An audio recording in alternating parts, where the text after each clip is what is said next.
Damn, this video has been a long time coming. Hey everyone, so I was looking through my YouTube channel. I don't know why, it just occurred to me. Hey, didn't I start a channel this one time? Or attempted to start a channel. And I uploaded a video, I remembered, and I was just looking through it. And I noticed there was a comment. And I'm like, what? So that blew my mind that someone that other than myself had actually seen the video, right? And so I read this comment and I'm like, why didn't I notice this before? And isn't this what I was waiting for? So I'm like, you know what? What is keeping me from uploading just a stupid old video to YouTube? So here I am sitting with my cup of chai, ready to talk about, ready for some real talk about this wonderful point that my one subscriber, so proud. Thank you so much, by the way, Mr. One Subscriber or Miss. I'm not sure. I'm assuming you're a Mr. But I can't assume that, can I? So, thank you, Miss subscriber person, for taking off the time in your life to watch my video. That means so much. Thank you. So, the point that was brought up is, well, there's 2 points really, and I'm just gonna go by order. So the first thing that they want me to talk about is, isn't it true that people don't really care about what is happening in the world? Sorry, I'm looking at my laptop right here. Don't really care about what is happening in the world, and other than their own selves, and everyone just wants the best of everything.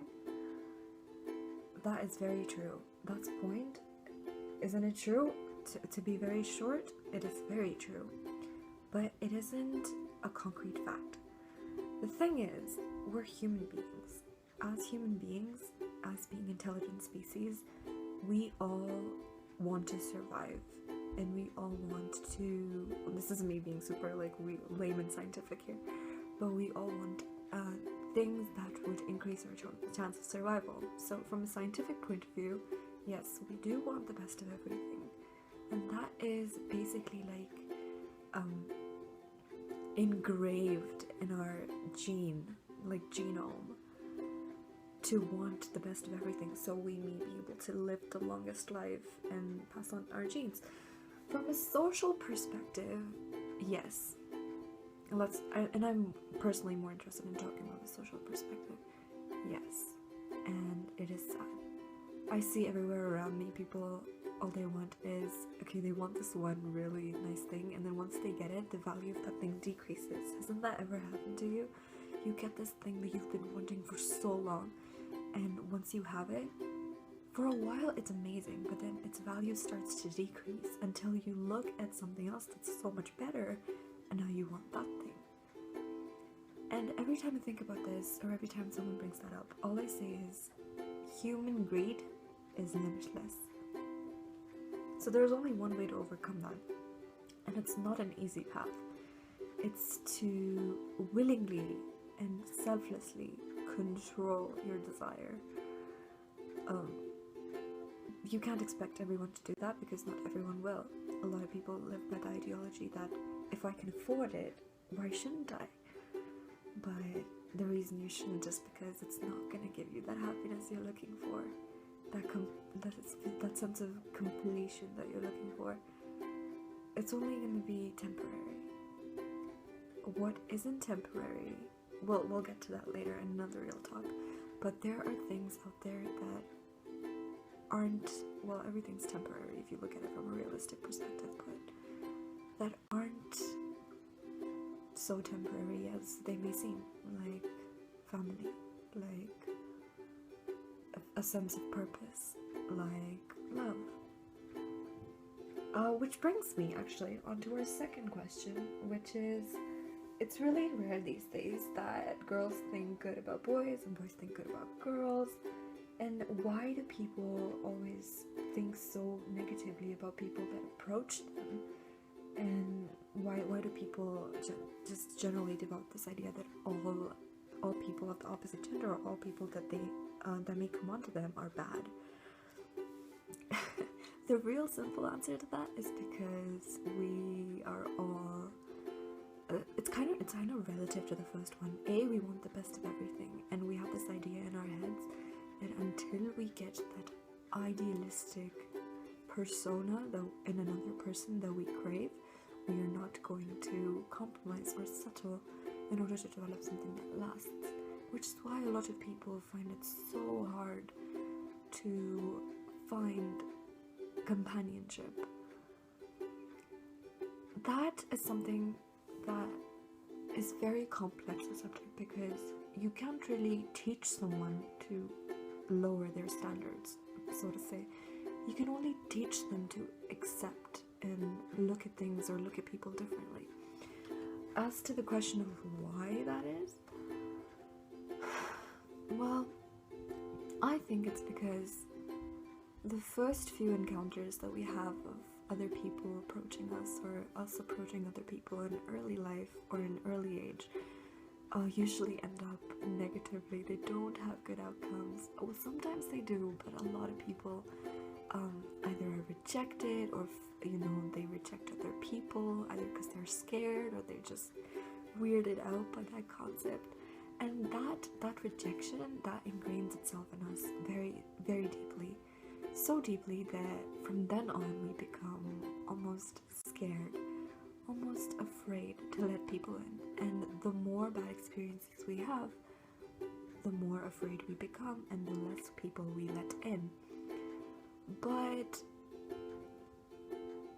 And it's like a perpetual cycle. But what I was gonna say is, the only way around that is to know that how to come across to people so that they don't threaten those walls that they've built around themselves. And that can also be talked about in another Real Talk episode if you want. But the real reason, the thing we should keep in mind is we aren't perfect, and no one else is either. So I guess approach people if you think that they could be a part of your life that you would like to keep. If you think they are positive, people who will contribute positively to your life, to your journey, you should never be afraid to approach them, no matter how many rejections you've had. Trust me on this. As for good people not approaching us or having this bad idea of other people, don't. I believe that it's easier said than done, but we should try at least to keep in mind and almost wait for something amazing to happen to us every day. And if it doesn't, that's okay. But if you live life with ideology, tea break. If you live life with that thing in the back of your head that maybe today I'll find my best friend, maybe today I'll meet a stranger who'll share my story and make me feel better about something bad that's happening, maybe today I'll find true love.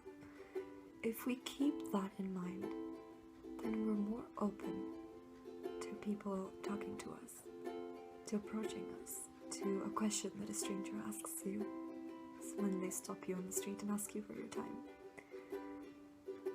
So the next time that you see someone that catches your eye, or the next time you catch someone's eye, try giving it a chance.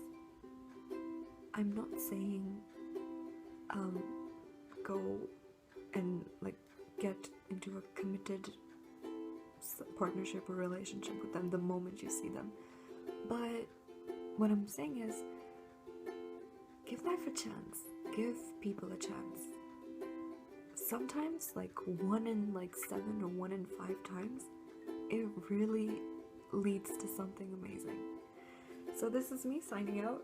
If you like this video, give it a thumbs up. Make sure to subscribe if you are anyone else than my 1 subscriber there. Thank you per subscriber person already who is subscribed to my channel for subscribing. I can't even tell you how much your comment means to me. And I hope everyone watching this video has a wonderful day. And I hope you come back. I'll talk to you later.